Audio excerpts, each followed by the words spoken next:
नबी पाक अलैहिस्सलाम की हदीस आपने भूलनी नहीं, याद रखेंगे इंशाअल्लाह। किताब समेत याद रखनी है, तिरमिज़ी में मौजूद है। हुजूर सल्लल्लाहु अलैहि वसल्लम फरमाते हैं, हजरत अबू हुरैरा रावी हैं, नबी पाक फरमाते हैं अल्लाह की बारगाह में दुआ से ज्यादा कोई इज्जत वाली और तकरीम वाली चीज है ही कोई नहीं।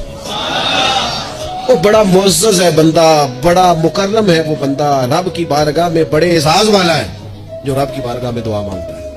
इससे बड़ी इज्जत और तकरीम वाली शय ही कोई नहीं। और यार लोगों की किसी बड़े आदमी से मुलाकात हो जाए तो फ्रेम करा के फोटो लगाई है, सारी जिंदगी उस चीज को बेचा है। वो समझते बड़ा एजाज है, इतने बड़े बंदे ने मुझे सामने बिठा लिया और बिल्कुल तन्हाई में 1 to 1 मुलाकात, और उसने मुझे कहा आप खुद बयान करेंगे क्या मसला है, मैं आपका हल करता हूं। कितनी बड़ी तकरीम की बात है।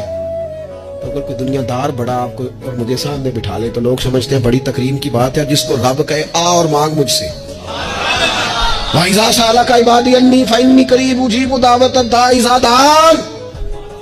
तो मैं महबूब जब मेरे बंदे आपकी बारगाह में आके मेरा पता पूछे तो उनसे कहना मैं उनके करीब ही हूं, जब भी दुआ मांगेंगे मैं कबूल फरमा लूंगा। न मांगे खोल के मांगे, अल्लाह से राज राज के मांगे, सुबह शाम मांगे, कमाल मांगे, और मालिक के हुजूर सवाल करें तो करते जाएं तो इज्जत बढ़ती जाएगी, वकार बढ़ता जाएगा।